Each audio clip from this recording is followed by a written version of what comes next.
গভীর মনোযোগ। যদি আল্লাহ জিবরিল আমিনকে না পাঠাইতেন আমরা জানতাম না আমার আল্লাহ দয়াল নবীরে কত ভালোবাসেন। ঠিক কি না? পাঠাইলেন আল্লাহর জন্য নয়, পাঠাইলেন আমাদের মতো গুনাহগারদেরকে বোঝানোর জন্য, আমাদের মতো অদমদেরকে বোঝানোর জন্য। জিবরিল আমিন চলে আসলো, ইয়া রাসূলুল্লাহ, ইয়া হাবিবাল্লাহ। নবীজি নামাজের অবস্থায় আছেন, 2 রাকাত নামাজ হয়েছে, 3য় রাকাতে দণ্ডায়মান আল্লাহর রাসূল সাল্লাল্লাহু তাআলা আলাইহি ওয়াসাল্লাম আসমানের দিকে মাথা মোবারক উত্তোলন করেন। ইন দি মিন টাইমে জিবরিল আমিন আসলো, ইয়া রাসূলুল্লাহ, কারণটা কি নবী গো? আপনি আসমানের দিকে বারবার মাথা উত্তোলন করেন কেন? করেন আল্লাহ আমারে পাঠাইলো জানার জন্য। আমার নবী বলে, জিবরাইল, ও জিবরাইল, শোনো শোনো, আমার একটা উদ্দেশ্য, আমার একটা মনে চাই। কি মনে চাই গো নবী? বলে আমি নবীর মনে চাই বাইতুল মুকাদ্দাসের পরিবর্তে কাবাকে কিবলা বানানোর জন্য। কাবাকে কিবলা বানাইতে চাই। ও জিবরাইল, এটাই আমার উদ্দেশ্য, এটাই আমার মনের তামান্না, এটাই আমার মনের আকাঙ্ক্ষা, এটাই আমি রাসূল চাইতেছি। জিবরিল আমিন বলে, হুজুর জামু আর আমু, একটু ওয়েট করেন। এ যুবক ভাইরা আমার, নামাজের মধ্যে ওয়েট যদি আপনি আমি করি নামাজ নষ্ট। কথা কোন ঠিক কিনা? এরা বুঝি না তাই বলে আমার হয় কষ্ট। এই জন্য বন্ধুরে, ঈমানটাকে করবেন না কোনোদিন নষ্ট। এই কারণ আমার রাসূলের পাকের মুহাব্বত ছাড়া ঈমানদার হওয়া যায় না। আল্লাহর নবীজির কদম মোবারকে জিবরিল আমিন আবার রিটার্ন চলে আসলো। যেই মাত্র জিবরিল আমিন আমার আল্লাহর কাছে বলল, আল্লাহ তোমার নবীজি কাবাকে, তোমার নবী কি কাবাকে কিবলা বানাইতে চায় বাইতুল মুকাদ্দাসের পরিবর্তে। আল্লাহ বলেন, জিবরাইল, ও জিবরাইল, যাও যাও আমার নবীর কদমে চলে যাও। আমার নবীর যেই দিকে মনে চাই সেই দিকে কাবাকে, সেই দিকটাকে কিবলা বানাই নেবে। নবীর যে দিকটা পছন্দ হয় ওই দিকটা কিবলা বানাবে। আমার আল্লাহ ওই জায়গায় তার দহ। নবী যেই দিকে রাজি আমি আল্লাহ সেই দিকে রাজি। নবী যেই দিকে খুশি আমি আল্লাহ সেই দিকে খুশি। তার মানে আমার আল্লাহ আমার দয়াল নবীকে ভালোবাসে কি বাসে না? বাসে কি বাসে না? বাসে কি বাসে না? আর একটা দলিল দেই ভাইরা আমার, অনেক কথাগুলো চলে আসছে আটলান্টিক মহাসাগরের মধ্যে, আমরা তার কোনো কুল কিনারা খুঁজে পাওয়া যাবে না, কোনোদিন শেষ হবে না। একটু গভীর মনোযোগের কান লাগান। আল্লাহ বলে দেয়, সমস্ত নবীগণ আমি আল্লাহর রাজি চাই। আদম নবী আল্লাহর রাজি চাই, ইব্রাহিম নবী আল্লাহর রাজি চাই, মুসা নবী আল্লাহর রাজি চাই, ইসমাইল জবিউল্লাহ আল্লাহর রাজি চাই, সমস্ত নবীগণ আল্লাহর রাজি চাই। আল্লাহকে বলে, আল্লাহ তুমি কার রাজি চাও বলো না? আল্লাহ বলে দেয়, ওয়ালা সাওফা ইউতিকা রাব্বুকা ফাতারদা। আল্লাহ বলে দেয়, আমি আমার বন্ধু নবী রাজি চাই। এটা বানোয়াট কথা নয় কি? ওয়ালা সাওফা ইউতিকা রাব্বুকা ফাতারদা। হে মাহবুব, আমি আপনাকে এত দিব, এত দিব, এত দিব, আপনাকে রাজি করব। এর তাফসীরে যদি যাইতাম 1 ঘন্টা লেগে যায়, ওই দিকে যাব না। তাহলে আল্লাহ নবীরে ভালোবাসে কিনা? কথা কয় না কে? বাসে কিনা? বাসে। তাহলে আল্লাহ নবীর এত ভালোবাসলো তো তায়েফে পাঠাইলো কে? তো আল্লাহ জানে না? তো পাঠাইলেন কে? বুঝতে হবে। গভীর মনোযোগ। এই যুবক ভাইরা রে,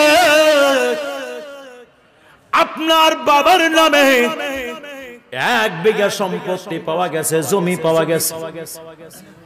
আপনি জানেন ওই জায়গায় গেলে আমার জমিটা পাওয়া যাবে, কিন্তু গেলে মাইর খেতে হবে। তার মানে মাইরের ভয়ে কি জমিটা ছেড়ে দেবেন? এই জোরে বলেন না কেন? জমিটা ছেড়ে দিবেন না? না ছেড়ে দিবেন না। মায়ের ভয়ে জমি ছেড়ে দিবেন না। জমিটাকে পাওয়ার জন্য মায়ের খেতে রাজি আছেন। আমার মায়ের নবীজি যেই ময়দানের মধ্যে এই যুবক ভাইরা রে, যেখানেই পাথরের আঘাত খেয়েছে সেখানে ইসলামের ঝান্ডাটা উত্তোলন হয়েছে। আমার দয়াল নবী জানেন এই এরা আমাকে মানছে না, এরা আমাকে মানছে না, এরা আমাকে চিনতে পারছে না, কিন্তু আমি নবীজি তাদের সন্তান সন্তানের দিকে তাকায় দেখলাম তারা দলে দলে দলে দলে আমি নবীর জন্য জীবন উৎসর্গ করার জন্য প্রস্তুত আছে। এই জন্য বন্ধুরে, ও আমার যুবক ভাইরা, ও আমার মুরব্বী বাবাজিরা গো, এইবার মায়ার নবীজি যখন জমিনের উপর থেকে কবরের ভিতরে মুসা কালিমুল্লাহ নামাজ আদায় করে, এই দৃশ্য যেহেতু দেখতে পান, আমার দয়াল নবীজি রওজা মোবারক থেকে আজ এই পাটওয়ানি পার আশিক রাসূলদেরকে দেখার ক্ষমতা আছে কি আছে না? দুই হাত তুলে বলে আছে কি আছে না? ক্ষমতা কে দিয়েছে? কষ্ট হয় বুঝি, কষ্ট হয়। আমার দয়াল নবীর ক্ষমতা আছে কিনা? আছে কি আছে না? মানলেই আবু বকর, না মানলেই আবু জাহেল। কথা বলেন ঠিক কিনা? আমার ভাইরা, সামনে যাবো না একটু? আমার মনের জল্পনা কল্পনা যাব আমি সোনার মদিনা, বলো আমার মনের জল্পনা কল্পনা যাব আমি, দেখো আমি সোনার মদিনা, বলো দেখো আমি বাবা বাবা গো, দেখো আমি সোনার মদিনা, নবীর নামে আছে জাদু জপিলে মনে হয় মধু, নবীর নামে আছে জাদু জপিলে মনে হয় মধু, ওই মধু কোথাও মিলে না, ওলো ওই মধু কোথাও মিলে না গো, দেখো আমি সোনার মদিনা, ওই আমার মনের জল্পনা কল্পনা যাব আমি। একটা জবান বন্ধ রাখবেন না, চিৎকার করে বলেন ইয়া রাসূলুল্লাহ। বন্ধুরা রে আমার, ও আমার যুবক ভাইরা, এইবার আমার মায়ার নবীজি রাসূলে আরবি সাল্লাল্লাহু তাআলা আলাইহি ওয়াসাল্লাম বাইতুল মুকাদ্দাসে চলে গেলেন। বাইতুল মুকাদ্দাসের যে গেটগুলো, সমস্ত গেট বন্ধ হয়েছিল, একটা গেট বন্ধ করতে পারে নাই। এখানে অসংখ্য ঘটনা, যাবার সময় নাই, এই জন্য চলে গেলাম ডাইরেক্ট বাইতুল মুকাদ্দাসের ভিতরে। ওই বাইতুল মুকাদ্দাসের ভিতরে আমার দয়াল নবী ইমামতি করলেন। ওনার পিছনে যতগুলো মুক্তাদি ছিল, সাধারণ কোনো মুক্তাদি ছিল না, সলিমুদ্দি কলিমুদ্দি কেউ ছিল না।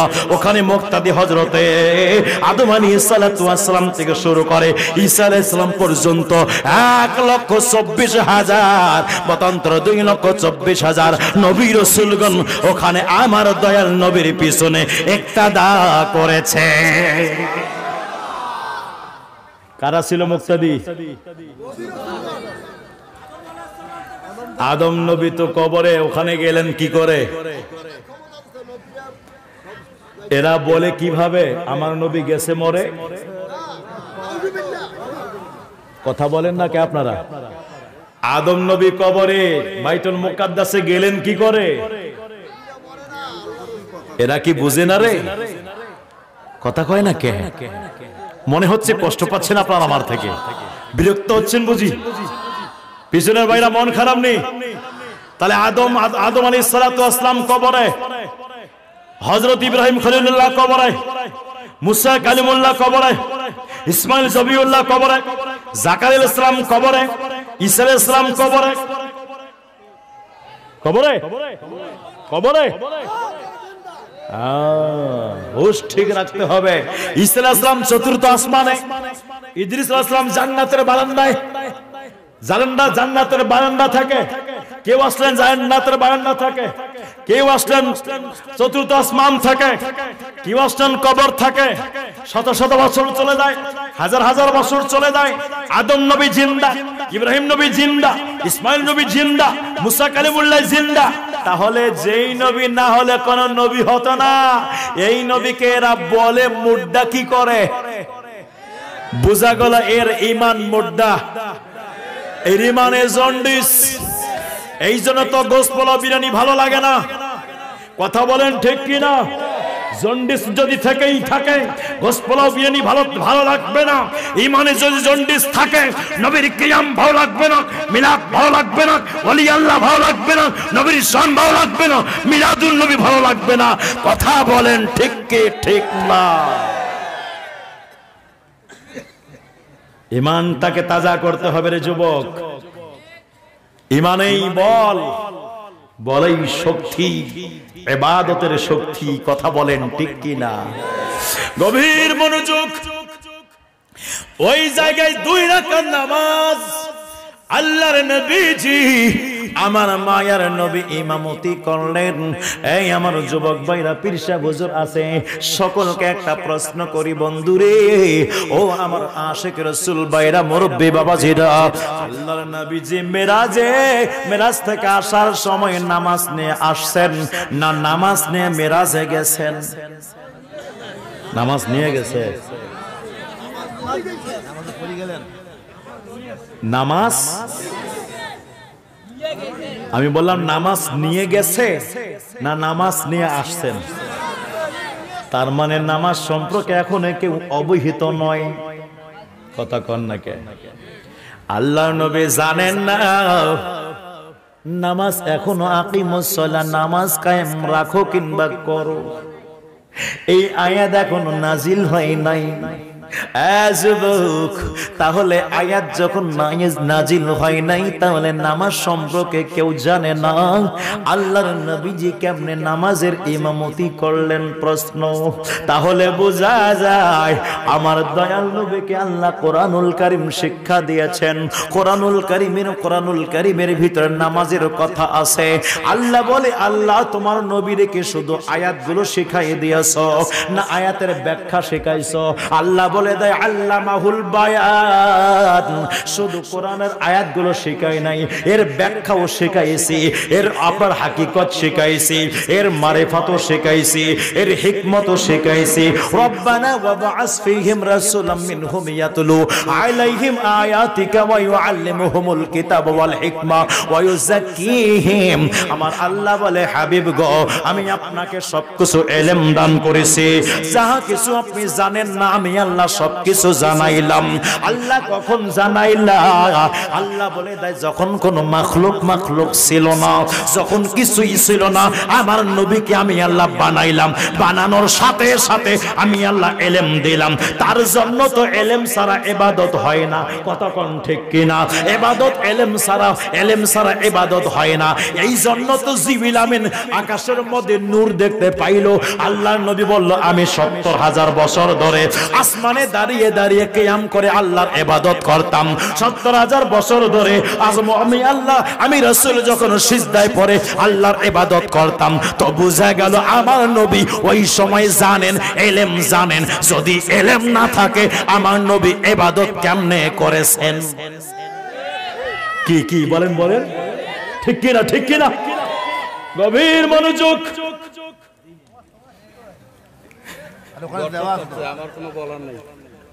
দেখছেন, দর্শক চাচ্ছে আমার কোনো বলার নাই। দর্শক তো আমাদের কিছু বলে নাই এখনো।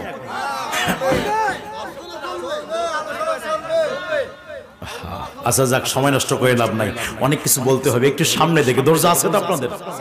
আছে। বিস্তারিত আলোচনা, এরকম বিস্তারিত আলোচনা শুনছেন কখনো? কথা কয় না কে? শুনছেন? কিয়ামতের মধ্যে আলেমদের জিহ্বা টেনে কেটে দেওয়া হবে, যে আলেমরা হক কথা বলতে পারে না। কি ভাই?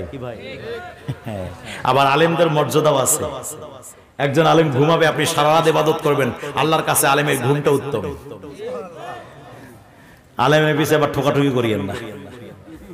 আবার কিছু আলেম আছে যারা নবীর সামনে গোস্তাকি করে, ওই রকম ওদেরকে আলেমে মানি না। কথা কয় না কে? ওদেরকে আমরা আলেমে না, ওরা আলেম। ইবলিস শয়তান আলেম, তার মানে কি আমরা আলেম মানবো? গভীর মনোযোগ। কি বলছিলাম বলে গেলাম।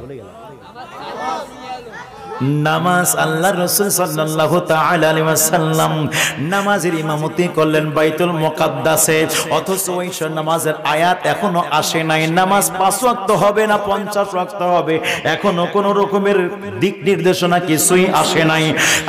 যুবক বন্ধুরে, ও মুরব্বি বাবারা, ও আমার মা বোনেরা, একটু গভীর মনোযোগের কান লাগেন।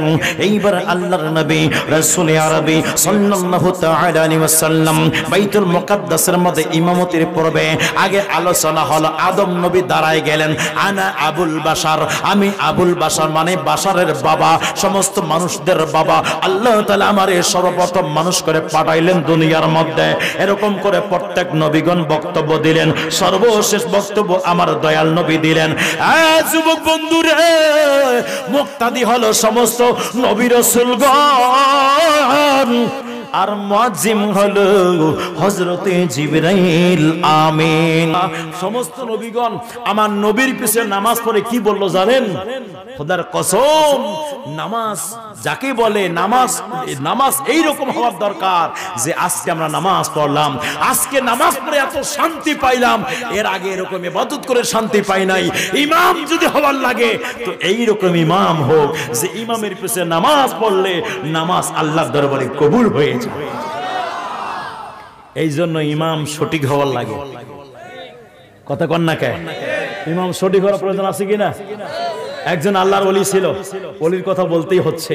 একজন আল্লাহর ওলি ছিল, ওনার নামাজ পড়তো, মাগার নামাজ পড়া কেউ দেখতো না, নামাজ পড়া কেউ দেখতো না। সবাই সমালোচনা শুরু করলো, কেমন হুজুর রে বাবা, নামাজ পড়ে না। যখন দেখতেছে সবাই সমালোচনা শুরু করছে, নামাজ পড়তেছে না, তখন উনি চলে গেছে নামাজে যাওয়ার পরে নামাজে দাঁড়াইলেন। নামাজে দাঁড়ানোর পরে 1 রাকাত হলো, দ্বিতীয় রাকাতে নামাজ ছেড়ে দিয়ে বাইরে এসে দাঁড়ায় আছে। নামাজের শেষে সবাই ওনারে ধরলো, হুজুর কেমন হুজুর আপনি নামাজ পড়লেন না, নামাজে আসলেন তো আবার নামাজ পড়লেন না? বলে, আরে এতদিন তোরা প্রশ্ন করলে আমি উত্তর দিলাম না, যাও যখন শুনতে চাচ্ছ তো শুনো। অনেকদিন তো নামাজ পড়ি না জামাতে, নামাজ তো পড়ি কিন্তু নামাজ জামাতে পড়ি না। আজকে অনেক মনটা চাইলে একটু জামাতে আসি, লোকজন বলা বলি করছে, যাই দেখি একটু যাই। কিন্তু আসলাম, আসা মাত্রই একটা দায়িত্ব বিহাজারাম বলে হাত নিয়ত বাঁধলাম। বাঁধার পরে দেখতেছি ইমাম কখনো গোস মার্কেটে যায়, কখনো কাপড় মার্কেটে যায়, কখনো জমিতে পানি দিতে যায়।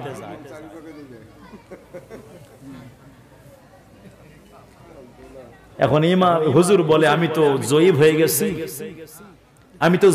গেছি, মানে বৃদ্ধ হয়ে গেছি, আমি হুজুরের ইমামের পেছনে দৌড়ানোর ক্ষমতা আমার নাই। হুজুর কখনো জমিতে দৌড়ায়, কখনো কাপড় মার্কেটে, কখনো গোস্ত মার্কেটে, কখনো মাছের মার্কেটে। তা আমি এত বৃদ্ধ হয়ে আমি দৌড়বো কেন? ছেড়ে দিয়ে চলে আসলো। কথা কয় না কেন? আছে কিনা ওইরকম ইমাম? নিয়ত বাঁধছে। আজকে তো মেয়ে আমাকে বলছে, বাবা আমার জন্য একটা কাপড় নিয়ে আসো, জামা নিয়ে আসি। এখন নামাজের মধ্যে বাবা ওই সন্তানে খেয়াল আসছে, কাপড় আনতে হবে। তাহলে ও নামাজে আছে, তা আপনারা কিভাবে থাকবে? হামিদ গাজ্জালী রাহমাতুল্লাহি আলাইহি ইমাম গাজ্জালীর পিছনে নামাজ পড়তেন না, ঠিক আছে? এই নালিশ হামিদ গাজ্জালী, ইমাম গাজ্জালী রাহমাতুল্লাহি আলাইহি ওনার মা জানের কাছে করছে। ওনার মা ওলিয়া, দুজন ছেলে, দুজনের ছেলে আল্লাহর ওলি, ঠিক আছে? যখন নালিশ করলো, মা লোকজন বলা বলি করছে আমার ভাই হামিদ গাজ্জালী আমার পিছনে নামাজ পড়ে না। হামিদ গাজ্জালীকে ডাক দিল, হামিদ গাজ্জালী এদিকে আসো। জি মা বলেন। বলে, তুমি নাকি তোমার ভাইয়ের পিছনে নামাজ পড়ো না? বলে, মা আমি নামাজ তো যাই, কিন্তু আমার ভাই তো যেই নামাজে দাঁড়ায় সেই কোরআন হাদিসের মাসলা মাসাইল তালাশ করে। উনি কোরআনের তাফসীর পড়ে, নামাজ কোথায় পড়ে? উনি তো কোরআন তাফসীর পড়ে। মা ডাক দিয়া বলে, হামিদ গাজ্জালী তোমার ভাই তো নামাজে থেকে কোরআনে ঢুকছে, আর তুমি নামাজ থেকে বের হয়ে তোমার ভাইয়ের দোষ তালাশ করছো। মাইরটা কোথায় দিছে দেখো। তোমার ভাই তো নামাজ থেকে কোরআনে আছে, আর তুমি কোথায় গেছো? তুমি নামাজ থেকে বের তোমার ভাইয়ের দোষ তালাশ করছো। মা ভুল হয়ে গেছে, ক্ষমা করে দিয়ে আর করবো না। গভীর মনোযোগ। আল্লাহর ওলি যারা হয়, আল্লাহর ওলিদের আধ্যাত্মিক ক্ষমতা আছে, পাওয়ার আছে, বেলায়াতের ক্ষমতাও। এই জন্য বন্ধুরে আমার গভীর মনোযোগ, একটু গভীর মনোযোগের কান লাগান। আমার মায়ের নবীজি রাসূল আরবি সাল্লাল্লাহু তাআলা আলাইহি ওয়াসাল্লাম এইবার বাইতুল মুকাদ্দাসে 2 রাকাত নামাজের ইমামতি করলেন। এই জন্য আমার নবীরে ইমামুল আম্বিয়া বলা হয়। ইমামুল আম্বিয়া সমস্ত নবীগণের ইমাম, সমস্ত নবীগণের ইমাম। যেই মাত্র ইমামতি করা শেষ হয়ে গেল, আল্লাহর নবীকে নিয়ে হযরত জিবরিল আমিন আলাইহিস সালাতু ওয়াস সালাম প্রথম আসমানে চলে গেলেন। প্রথম আসমানে যাওয়ার পর দরওয়াজা আছে, দরওয়াজার মধ্যে নক করে। দারোয়ান ফেরেশতা ডাক দিয়ে বলে, কে? বলে, আনা জিবরাইল, আমি জিবরাইল। এখানে কেন? আপনি একা না, আপনার সাথে কেউ আছে? বলে, আমার সাথে শেষ জামানার নবী, আখিরি পয়গম্বর আছে, সমস্ত নবীগণ নবী, রাহমাতুল লিল আলামিন নবীজি আসে। উনি নিজে আসছেন, ওনাকে দাওয়াত করা হয়েছে। বলে, দাওয়াত করা হয়েছে, তাহলে দরজাটা খুলে দিলেন। আমার প্রশ্ন হলো, এই যুবক ভাইরা, আদম নবীর কাছে জিবরিল আমিন আসলো, সমস্ত নবী রাসূলের কাছে জিবরিল আমিন আসলেন, কিন্তু কোনোবার দরওয়াজা নক করতে হয় নাই, কোনোবার দরওয়াজাটা খুলতে হয় নাই। আজকে কেন দরওয়াজাটা খুলতে হয়? আজকে কেন দরওয়াজাটা নক করতে হয়? আজকে কেন দরওয়াজাটা খুলতে হয়? এ যুবক ভাইরা রে, ও আমার মুরব্বী বাবারা, এটার উত্তর হলো এটাই।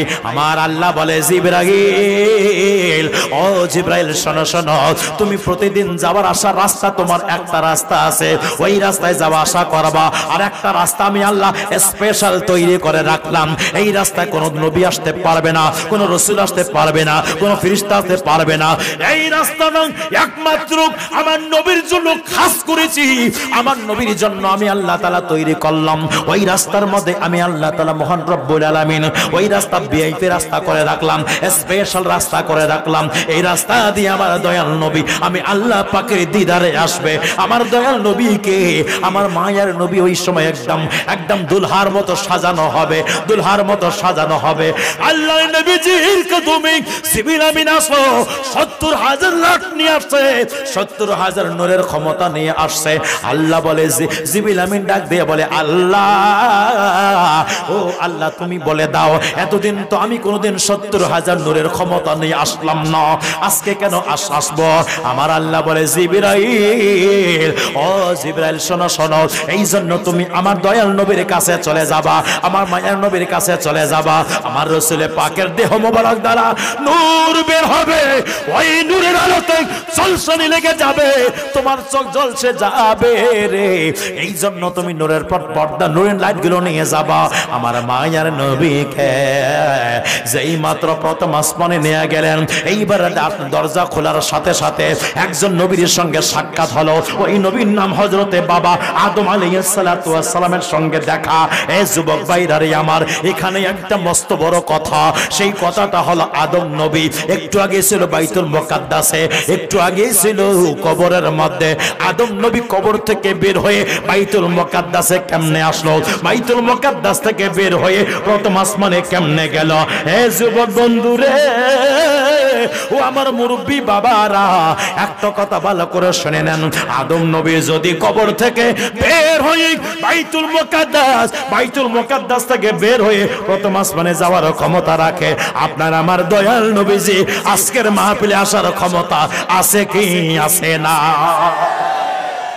ও প্রিয় হাবিব, পাগলের রাখছো কেন দূরে?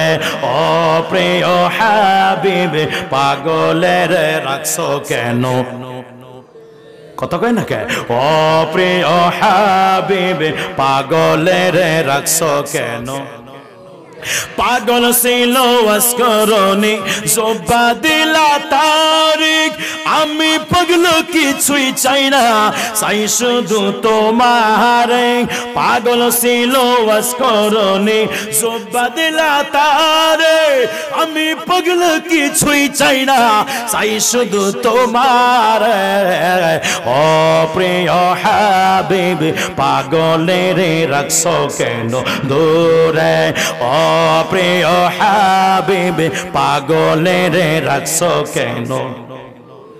হযরত বেলাল আশিক হইয়া খুঁজল তোমারি, ওই বেলালের মতো আশিক বানাও আমারে দয়াল, বানাও আমারে। হযরত বেলাল আশিক হইয়া খুঁজল তোমারি, ওই বেলালের মতো আশিক বানাও আমারে দয়াল, বানাও আমারে। ও প্রিয় হাবিব পাগলের রাখছো ধরে, ও প্রিয় হাবিব পাগলের রাখছো কেন। একটা জবান বন্ধ রাখবেন না, চিৎকার করে বলেন না ইয়া রাসূলুল্লাহ। যুবক বন্ধু রে, ও আমার মুরব্বি বাবারা, ও আমার অন্তর পর্দার অন্তর মা বোনেরা, একটুখানি গভীর মনোযোগের কান লাগান। অল্প কিছু সময় আপনাদের মাঝে আমি আছি, তারপরে আমার হায়াত কিন্তু শেষ হয়ে যাবে। এই আমার বন্ধু, এইবার দ্বিতীয় আসমান ভেদ করলে আরেকজন নবীর সঙ্গে দেখা, তৃতীয় আসমানের মধ্যে আরেকজন নবীর সঙ্গে দেখা, চতুর্থ আসমানে আরেকজন নবীর সঙ্গে দেখা, পঞ্চম আসমানে আরেকজন নবীর সঙ্গে দেখা। এক একটা আসমানের কথা বলতে গেলে পরে 20 মিনিট লেগে যাবে। ওই দিকে সময় না দিয়ে একটু সামনের দিকে চলে যাই। ষষ্ঠ আসমানে মুসা কালিমুল্লাহর সঙ্গে দেখা। মুসলিম শরীফের হাদিস প্রমাণ করলো, আমার দয়াল নবীজি বললেন, ইমাম হযরত মুসা কালিমুল্লাহ কবরের মধ্যে।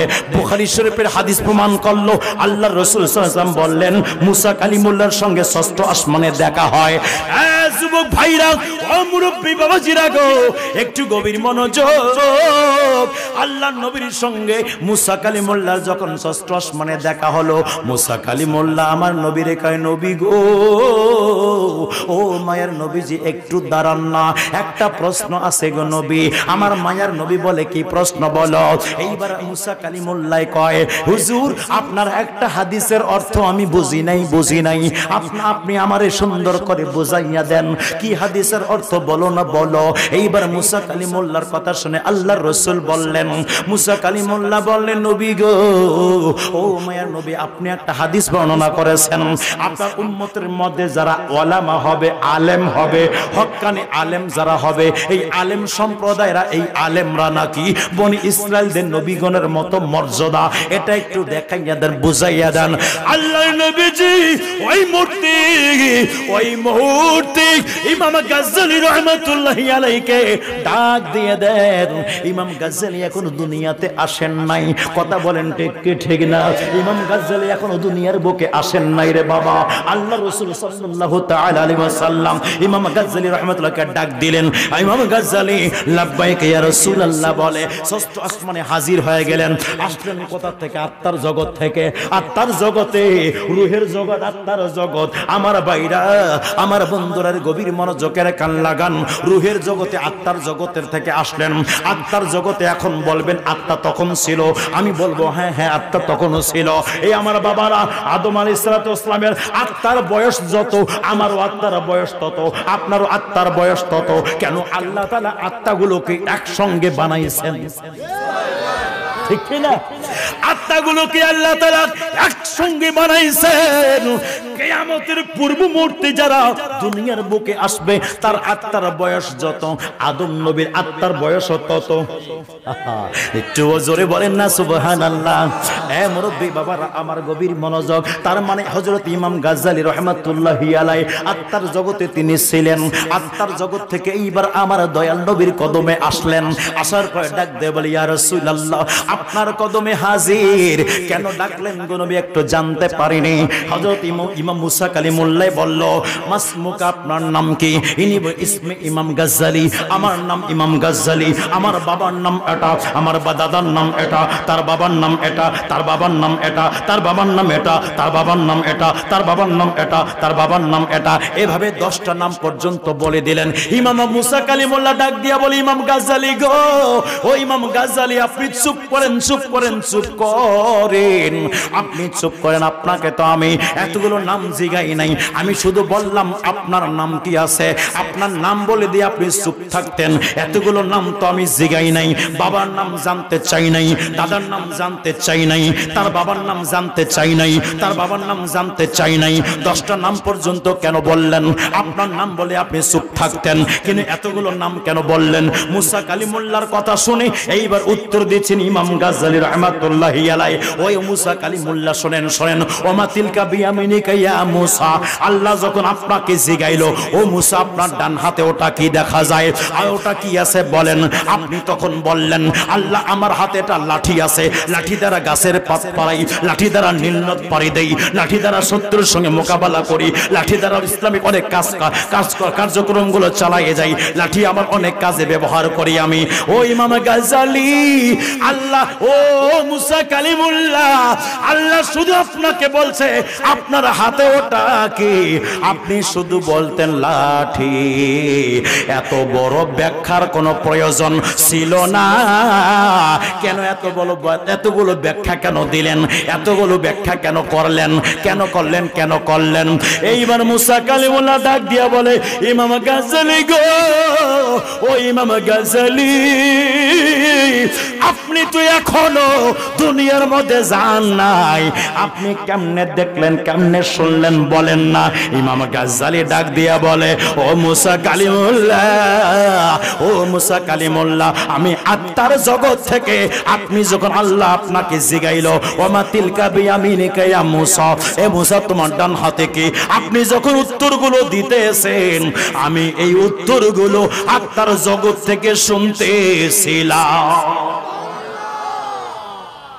ইমাম গাজ্জালী যদি নোট, ইমাম গাজ্জালী রাহমাতুল্লাহি আলাইহি নবী নন, রাসূল নন, তিনি একজন আল্লাহর ওলি। তিনি আল্লাহর ওলি হওয়ার পরে আত্মার জগৎ থেকে যদি দুনিয়ার মধ্যে কি ঘটনা ঘটছে রে বাবা, এটা দেখার ক্ষমতা থাকে, এটা জানার ক্ষমতা থাকে, এটা শোনার ক্ষমতা রাখে, তাহলে আমার মায়ার নবীর ক্ষমতা আছে কি না? জোরে বলেন, আছে কি আছে না? এই জন্য আল্লাহ পাক ওয়াসায়াল্লাহু আমালুকুম ওয়া রাসূলুহু, আল্লাহ বলে দেয় বান্দারে তোমরা যা আমল করো আমি আল্লাহ দেখি, আমার রাসূলও দেখতে পায়। যুবক বন্ধুরে, ও আমার মুরব্বী বাবাজিরা গো, একটু গভীর মনোযোগের কান লাগান আর একটু সামনে চলে যাই।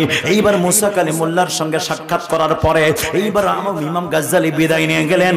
নেওয়ার পরে আমার মায়ের নবীজি হযরত জিবরিল আলাইহিস সালাতু ওয়াস সালামকে জিবরিল আমিন এবার সামনে নিয়ে গেলেন, সপ্তম আসমানে নিয়ে গেলেন। সপ্তম আসমানে নিয়ে যাওয়ার পরে একজন নবীর সঙ্গে দেখা, ইব্রাহিম খলিলুল্লাহর সঙ্গে দেখা। বাইতুল মামুর মসজিদ ওখানে একটি আছে, বাইতুল মামুর মসজিদ রয়েছে। ওই বাইতুল মামুর মসজিদের চৌকটের কাছে হযরত ইব্রাহিম খলিলুল্লাহ বসা আছে। কেন আল্লাহ পাক ওখানে মসজিদের সাথে ওনাকে বসায় রাখছেন জানেননি? আল্লাহ তাআলা ওনার দ্বারা কাবা ঘর নির্মাণ করার কারণে আমার আল্লাহ মসজিদের কাছে ওনারে বসায় রাখছেন। অনেক কথাগুলো হল রে বন্ধু, হরদেক বলার সময় নেই, সময় নাই। এইবার আমার রাসূলের পাককে নিয়ে সপ্তম আসমান পাড়ি দিয়ে, সপ্তম আসমান পাড়ি দিয়ে শত শত বছরের রাস্তা অতিক্রম করার পরে সিদরাতুল মুনতাহা আসলো। সিদরাতুল মুনতাহার মধ্যে আসার পর আল্লাহর নবীর কদমে জিবরিল আমিন আরজ করলেন, ইয়া রাসূলুল্লাহ, ইয়া হাবিবাল্লাহ, একটু দাঁড়ান গো নবী, দাঁড়ান দাঁড়ান। আমার মায়ার নবী দাঁড়াইলেন, বলে হুজুর আপনি যান, আমি আর যাইতে পারতাম না। কথা কই না কে? হুজুর আপনি যান গো নবী, আপনি চলে যান, আমি আর যেতে পারবো না। কেন রে জিবরাইল পারবা না? কেন তুমি যেতে পারবা না? এইবার জিবরিল আমিন বলে, নবী গো, ও মায়ার নবীজি, আমার এই সিদরাতুল মুনতাহা একদম শেষ ঠিকানা, শেষ গন্তব্যস্থান। এটাই আমার একদম আমার নির্দিষ্ট জায়গা। এখান থেকে চুল পরিমাণ সামনে যেতে পারতাম না। কেন তুমি যেতে পারবা না? বলে হুজুর, ও হুজুর, আমাকে যেই নূর দ্বারা বানানো হয়েছে, ওই নূরের থেকে সামনে যে নূরের জগৎটা আছে, ওই নূরের জগতের পাওয়ার বেশি। যদি আমি চলে যাই আমার 600 ডানা জ্বলে পুড়ে ছারখার হয়ে যাবে। হুজুর আমি আর যেতে পারবো না। হুজুর আপনি চলে যান, চলে যান। জিবরাইল আমি কি জ্বলবো না? না হুজুর আপনি জ্বলবেন না। কেন জ্বলবো না বলো জিবরাইল, কেন জ্বলবো না বলো?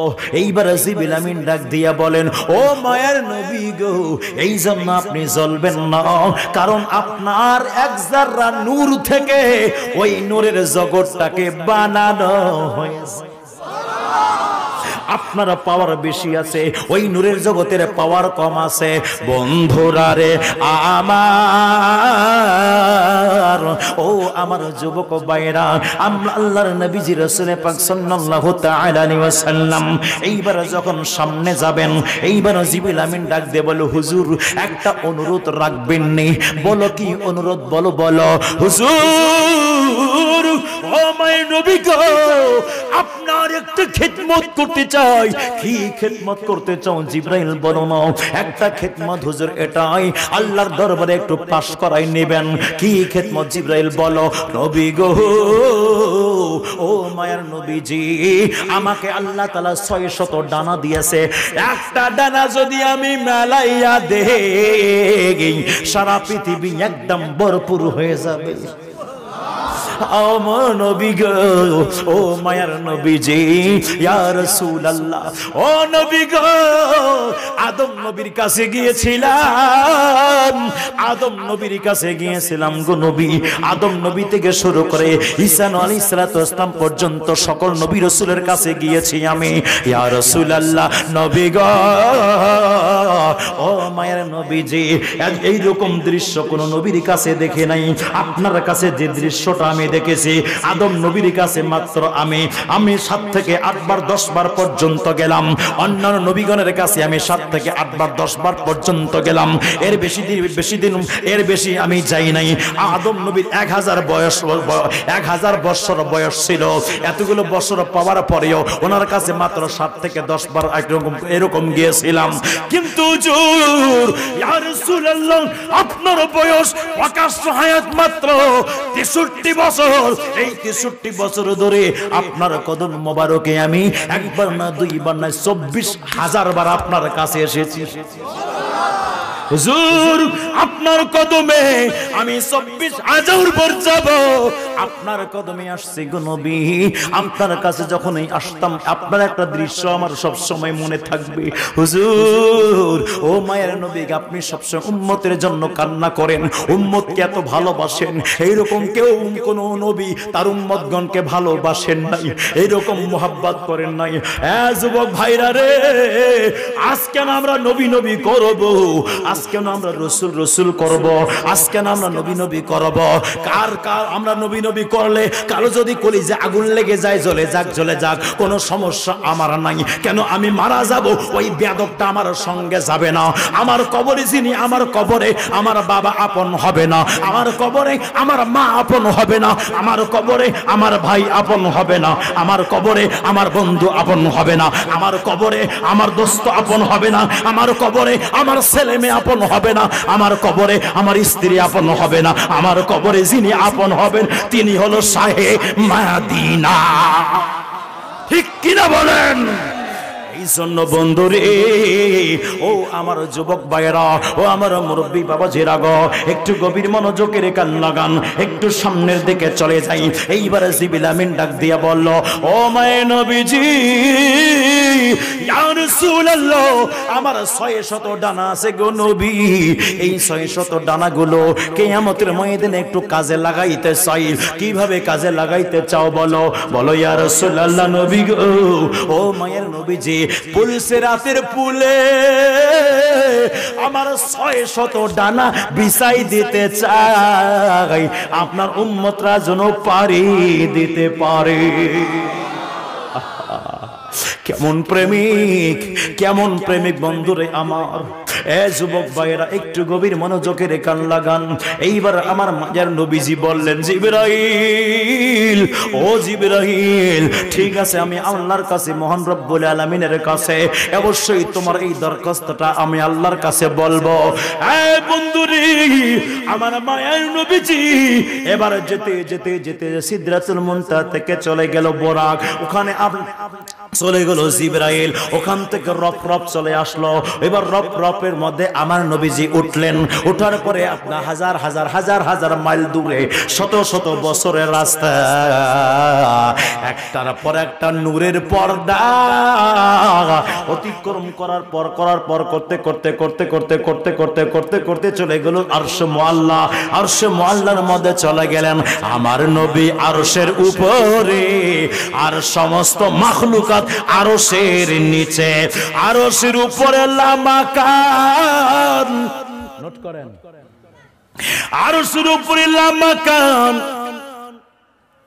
যার কোনো স্থান নেই, যার কোনো দিক নাই, যার কোনো কাল নাই, যার কোনো সময় নাই, যার মধ্যে কোনো আলো বাতাস কিছুই নাই, ওটাই হলো লামাকান। আরশে আজিমের উপরে, আরশে আজিমের উপরে আমার দয়াল নবী, আরশে আজিমের নিচে সমস্ত মাখলুকাত। আরশে আজিমের উপরে কেউ নাই রে বন্ধু, আরশে আজিমের উপরে লামাকানে আল্লাহ, আর আরশে আজিমের উপরে এখন আমার নবী মুহাম্মদ রাসূলুল্লাহ। বন্ধুরা রে আমার, আরে গেলেন নবী খোদার আরশে, আরশ বলে নবীর সকাশে, জুতো মোবারকের ধুলি, জুতো মোবারকের ধুলি আমার বুকে রেখে যান মোদের রাসূল আল্লাহর মেহমান। ওরে হে আমরা বড় ভাগ্যবান, মোদের রাসূল আল্লাহর মেহমান। আরশে আজিমকে আমার দয়াল নবী জিজ্ঞাসা করলেন, হে আরশে আজিম, বলো বলো তো, আমি রাসূল তো রহমত, তোমার জন্য কেমন রহমত বলো বলো। আরশে আজিম ডাক দিয়ে বলে, ইয়া রাসূলুল্লাহ, ইয়া হাবিবাল্লাহ, আপনি আমার জন্য রহমত জানতে চান, কেমনে রহমত? তাহলে শোনেন গো নবী, শোনেন শোনেন। আল্লাহ তাআলা জালালিয়াতের নাম যখন লা ইলাহা ইল্লাল্লাহ, এই নামটা যখন লিপিবদ্ধ করে দেন আমার উপরে, আমি তখন থর থর থর থর থর থর করে কম্পন সৃষ্টি হলো, মনে আমি সুরমার হয়ে যাব, সুরমার হয়ে যাব, চুরমার হয়ে যাব। আল্লাহ কি বলে, আল্লাহ গো, আমি আর থাকতে পারি না, আমার মধ্যে আর ক্ষমতা নাই, আমি অনেক একদম শূন্য বিশূন্য হয়ে যাব। আল্লাহ তাআলা সাথে সাথে আমাকে শান্ত করার জন্য, আমাকে ঠিক করার জন্য সাথে সাথে আল্লাহর নামের পাশে মুহাম্মদ রাসূলুল্লাহর নাম মোবারক লিখে দেয়। যেই মাত্র আপনার নাম লিখে দিল রে বাবা, ইন দি মিন টাইমে আমার কম্পন দূর হয়ে গেল, আমি শান্ত হয়ে গেলাম। ইয়া রাসূলুল্লাহ, নবী গো, ও মায়ের নবীজি, ওই দিন আল্লাহ তাআলাকে বললাম, আল্লাহ ওই নবীর কি একটু সুম্মু মুবারক আমি নিতে পারতাম না? ওই নবীকে একটু কি সুমাইতে পারবো না? ওই নবীরকে একটু দিদার আমি কি পাবো না? ওই নবীর সঙ্গে কি সাক্ষাৎ আমার হবে না? ওই নবীর সঙ্গে কি আমার দেখা হবে না? আল্লাহ বলে, আর চিন্তা করো না, একদিন সময় আসবে যেই দিন আমার মায়ের নবী তোমার উপরে সে দাঁড়াবে, মন ভরে দেখবা, হৃদয়ে ভরে দেখবা, আমার নবীর সুমু দিবা। হুজুর কষ্ট হয় বুঝি, ও নবী গো, সেই দিনটা, এই দিনটার জন্য কত কান্নাকাটি করেছে গো নবী। এ যুবক, আজ আমরা কোন নবীর উম্মত রে বন্ধু? আমরা কোন নবীর উম্মত যেই নবীর জন্য আরশ আজিম পাগল? কথা কন না কেন?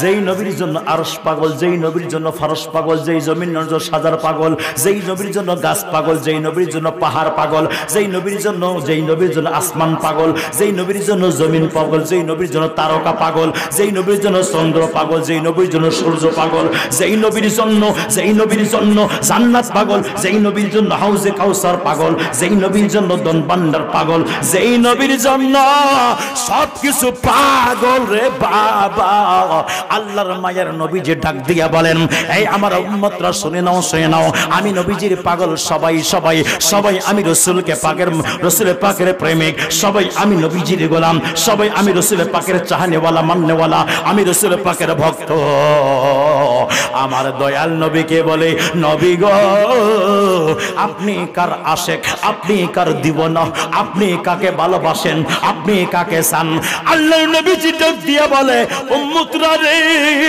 চিন্তা করো না আল্লাহ তাআলার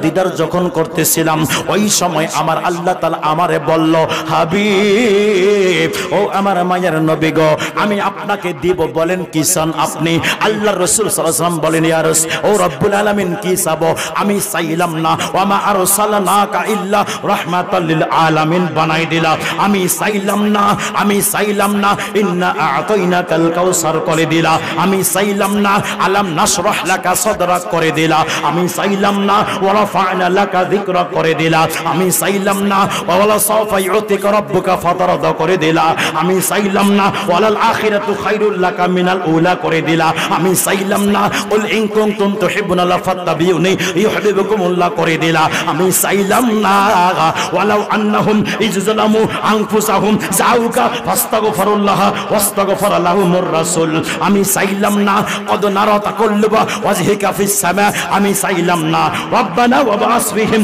রাসূলাম মিনহুম ইয়াতলু আলাইহিম আয়াতিকা ওয়া ইউআল্লিমুহুমুল কিতাবা ওয়াল হিকমা ওয়া ইউযাক্কিহিম করে দিলা আমি চাইলাম না সুবহানাল্লাযী আসরা বিআবদিহি লাইলাম মিনাল মাসজিদিল হারাম ইলাল মাসজিদিল আকসা করে দিলা আমি চাইলাম না ওয়ান নাজমি হাওয়া মা দাল্লা সাহিবুকা মা গাওয়া তুমি করে দিলা আমি চাইলাম না আল্লাহ দুনিয়ার ধনভাণ্ডারের চাবিকাঠি আমার হাতের মধ্যে করে দিলা কি চাবো আল্লাহ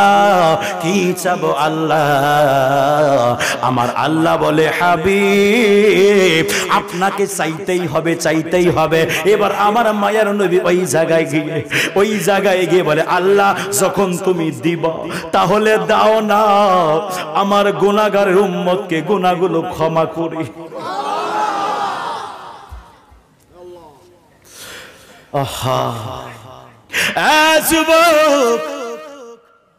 আজ যদি আপনি প্রধানমন্ত্রীর সঙ্গে দেখা করেন প্রধানমন্ত্রীর সঙ্গে দেখা করতে গিয়ে আপনি দুনিয়া আপনার পরিবারকে বলে যাবেন আপনার জ্ঞাতি গোষ্ঠীকে ভুলে যাবেন কথা কন না কে আপনারা সবাইরে বলে যাবেন ওই সময় যদি প্রধানমন্ত্রী বলে কি চান বলেন তখন আপনার ব্যাংক ব্যালেন্সটা আপনার চোখে পড়বে তখন আপনার অর্থনৈতিক সমস্যাটা আপনার চোখে পড়বে আপনার পরিবারের সমস্যা আপনার চোখে পড়বে আপনার দুর্বলের অবস্থাটা দুর্বল জায়গাটা আপনার সামনে চলে আসবে কিন্তু আল্লাহ নবীজি ডাক দিয়া বলে আল্লাহ গো ও আমার মাওলা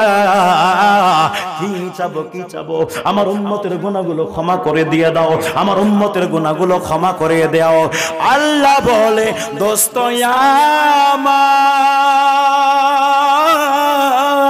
শুনবো আপনার যা ফরিয়াদ গো ওরে যা চাহিবেন তা পাইবেন যা চাহিবেন তা পাইবেন হবে না গো অপমান মোদের রাসূল আল্লাহর মেহমান ওরে আমরা বড় ভাগ্যবান মোদের রাসূল আল্লাহর মেহমান উম্মতেরই গুনাহ লইয়া খোদার কাছে কয় কান্দিয়া গো উম্মতেরই গুনাহ লইয়া খোদার কাছে কয় কান্দিয়া গো উম্মতেরই জান্নাত দিয়া শান্তি দাও হাবিবের প্রাণ মোদের রাসূল আল্লাহর মেহমান ওরে আমরা বড় ভাগ্যবান মোদের রাসূল আল্লাহর মেহমান একটা জবান বন্ধ রাখবেন না চিৎকার করে বলেন ইয়া রাসূলুল্লাহ কষ্ট হচ্ছে আপনাদের কষ্ট হচ্ছে চলবে আলোচনা চলবে বুঝতে পারছি আপনারা এখন ঢুকে গেছেন, আপনারা ঢুকে গেছেন আলোচনার ভিতরে। নবীজির প্রেমে আমাদের সকলকে এখন ঘিরে নিয়েছে, কথা কন না কেন? চতুর্দিকে রহমতের ফেরেশতারা আছে, সকলকে আল্লাহ পাক এই মুহূর্তে এই রকম মজলিস আল্লাহ পছন্দ করে, নবীও পছন্দ করে, ফেরেশতারা পছন্দ করে। যখন একটা মজলিসে বক্তা শ্রোতা সবার মন মানসিকতা এক হয়ে যাবে, তখনই আল্লাহর রহমত পতিত হওয়া আরম্ভ হয়ে যাবে। মনে রাখবেন, ওই অবস্থায় গোনা মাফ হওয়া শুরু হবে। আমার ভাইরা, কি বলবো আলোচনা, আমার মায়ার নবী আল্লাহর দিদারে গভীর মনোযোগ। আল্লাহ বল, হাবিব আমার কাছে চলে আসেন। এই নোট করেন, করছেন ভালো করে, এইবার পরীক্ষা। আল্লাহ বলে, নবী গো আমার কাছে চলে আসেন, আরো কাছে চলে আসেন, আরো কাছে চলে আসেন। কোরআনুল কারীমে সূরা নজমের মধ্যে বলা হয়েছে, আল্লাহ এবং আল্লাহর রাসূল এত কাছে, একটি ধনুকের মাঝখানে যত জায়গা, এতটুকু জায়গাও মাঝখানে ফাঁকা ছিল না। আল্লাহ বলে, নবী গো ও মায়ের নবীজি আরো কাছে আসেন। এইবার মায়ার নবীজি আল্লাহ তাআলার একবারে কাছাকাছি হলেন, একবারে কাছাকাছি হলেন। আল্লাহর রাসূল কপালের চোখ দ্বারা দেখতেছেন, দেখতেছেন, দেখতেছেন, দেখতেছেন, চোখের পলকও মারে না, চোখের পলকও মারে না। মুসা কালিমুল্লাহ আল্লাহর জালওয়া দেখে বেহুশ হয়ে পড়ে যায়। এখানে বলেছিলাম কথাটা মিল দেব, এই জায়গায় নিয়ে আসলাম, মনে রাখবেন। মুসা কালিমুল্লাহ আল্লাহকে দেখে, আল্লাহর তাজাল্লি দেখে, জালওয়া দেখে বেহুশ হয়ে দুনিয়ার মধ্যে তশরিফ নিয়ে আসলেন, জমিনের মধ্যে তশরিফ নিয়ে আসলেন। এই যুবক ভাইরা রে, কালিমুল্লাহ জালওয়া দেখে, জালওয়া দেখে টেকেল টুকতে পারলেন না, অটল থাকতে পারলেন না, জমিনের মধ্যে আরাম ফরমাচ্ছেন, জমিনের মধ্যে তশরিফ নিয়ে আসলেন। বন্ধুরা রে আমার, ও আমার যুবক ভাইরা, ও আমার মুরব্বী বাবারা, ও আমার মা বোনেরা, আল্লাহর নবীজি কপাল মোবারকের চোখ দ্বারা, ওই চক্ষু মোবারক দ্বারা আল্লাহকে দেখছেন, আল্লাহকে দেখছেন। কিন্তু এখন প্রশ্ন হলো, মুসা কালিমুল্লাহ খোদার জালওয়া দেখার পরে ওই চোখ দ্বারা যেদিকে তাকায় সেটাই গলে যায়, কিন্তু আল্লাহর নবী যেদিকে তাকায় গলে না। কে? হ্যাঁ, গুড। আল্লাহ বলে, আলাম নাশরাহ লাকা সাদরাক। ঠিক আছে, এই কোরআন যদি আমি আল্লাহ লাউ আনজালনা হাযাল কোরআন আলা জাবাল, আল্লাহ বলে আমি যদি কোরআনকে পাহাড়ের উপরে অবতীর্ণ করতাম, পাহাড় রেজা রেজা হয়ে যাইত, টুকরো টুকরো হয়ে যাইত। ওই কোরআন আল্লাহ তাআলা নবীর সিনার মধ্যে নাজিল করেছে। এই জন্য আল্লাহ বলছে, আলাম নাশরাহ লাকা সাদরাক, আমি কি আপনার বক্ষ মোবারককে প্রশস্ত করিনি? আমি কি আপনার বক্ষ মোবারককে মজবুত করিনি? এত মজবুত, সমস্ত পাহাড় একত্রিত করে যত শক্তি, আমার দয়াল নবীর বক্ষ মোবারকের তার চাইতে বেশি শক্তি। এখন একটা উদাহরণ দিলে বুঝতে পারবেন, সেটা হলো আমাদের এই যে কারেন্ট আছে, কারেন্টটা ডাইরেক্ট একদম যেখান থেকে কারেন্ট উৎপন্ন হচ্ছে ওখান থেকে ডাইরেক্ট সংযোগ না, এর মাঝখানে এটাকে নরমাল করার জন্য কোন ট্রান্সফরমার আছে? কথা কয় না কে? আছে? আচ্ছা চলেন তো এটাকে বুঝার জন্য আরেকটা কথা বলে দেই। কোরআনুল কারীমের ওজন আসেনি? কয় ওজন আছে? আমি তো নিলাম। আল্লাহ নবীর কাছে যখন ওহী অবতীর্ণ হইতো, উটের উপরে যদি আমার নবী থাকতেন, উট বসে যাইতো, উট বসে যাইতো।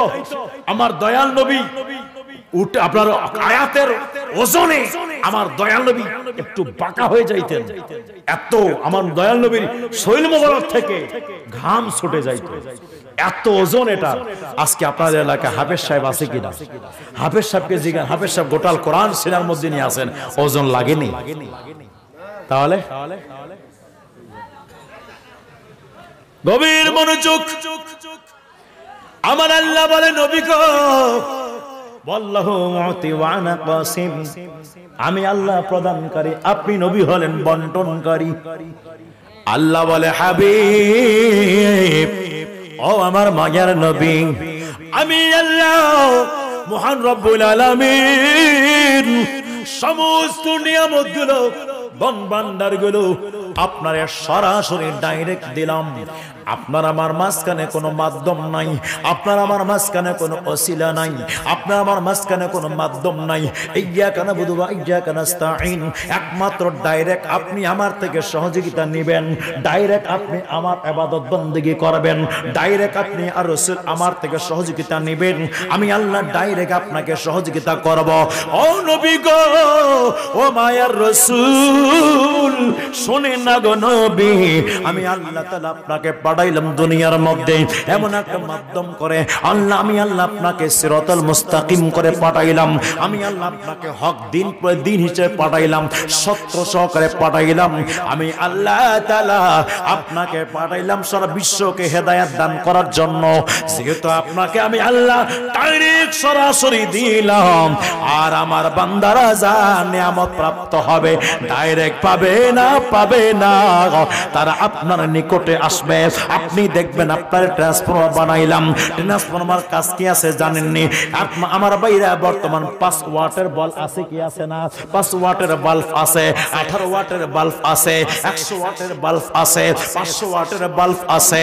এই আমার বাইরা 250 ওয়াটের মেশিন আছে, 500 ওয়াটের মেশিন আছে, 1000 ওয়াটের মেশিন আছে, আছে কি আছে না? যুবক, একটু কথা ভালো করে শুনে নেন।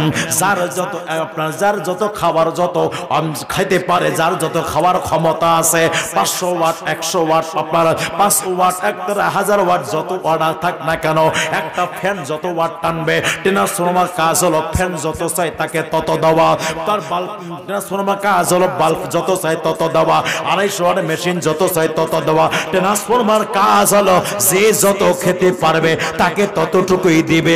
500 ওয়াটের মেশিনকে 1000 ওয়াটের খাবার দিবে না, যদি দিয়ে দেয় তাহলে জ্বলে যাবে। কথা কন নাকি আপনারা? ট্রান্সফরমার কাজ হলো সবাইকে যার যত ক্ষমতা আছে ততটুকু তাকে দিবে রে। ও আমার ভাইরা, একটু গভীর মনোযোগে কান লাগান। আল্লাহ তাআলা সারা বিশ্ববাসীর জন্য রহমত করে পাঠাইয়া দিলেন, রহমত করে প্রেরণ করলেন। বন্ধুরা রে, আমার ওই দয়াল নবীকে ট্রান্সফরমারকে পাঠাই দিলেন। পাঠাই দেওয়ার পরে যখন আসলেন, আসার পরে আমার দয়াল নবীর কাছে সিদ্দিক আকবর গেলেন। সিদ্দিক আকবরকে যত নেওয়ার ক্ষমতা ততটুকু দান করলেন। আবু বকর যত নেওয়ার ক্ষমতা ততটুকু দান করলেন। ফারুক আজমে যতটুকু নেওয়ার ক্ষমতা ততটুকু দান করলেন। যুবক বন্ধুরে, আজ পর্যন্ত ওই দয়াল নবীজির সিনা মুবারক থেকে নিয়ামত বন্টন হচ্ছে, রহমত বন্টন হচ্ছে। ওই নিয়ামতটা পাবো কেমনে?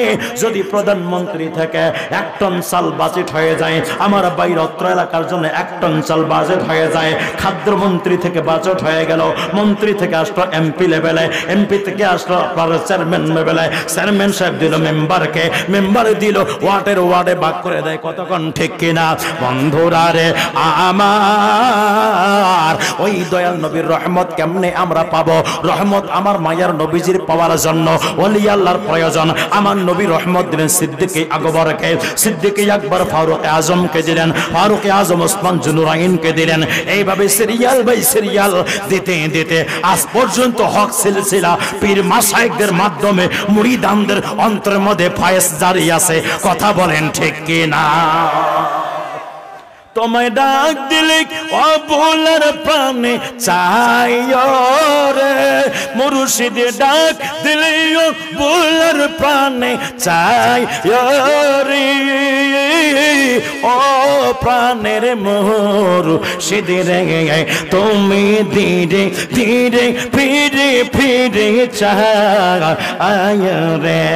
চাঁদ রাইতে আইসর মুর্শিদে চাঁদের বাহার, আর আমার জন্য কিনে আনবা আমার গলার হার তোমার আত্মতে তামি সাইয়া দিয়ে বরে মুর্শিদ তাতে তামি সাইয়া দিয়ে বরে ও প্রাণের মুর্শিদ রে তুমি ধীরে ধীরে ফিরে ফিরে চায় রে আমার বিয়ার যাত্রী রে মুর্শিদ চার জনারে দেখে তারা মুর্শিদ কামালা আমায় দিবে একদিন ফাঁকি আমার বিয়ার যাত্রী রে মুর্শিদ চার জনারে দেখে তারা মুর্শিদ কামালা আমায় দিবে একদিন ফাঁকি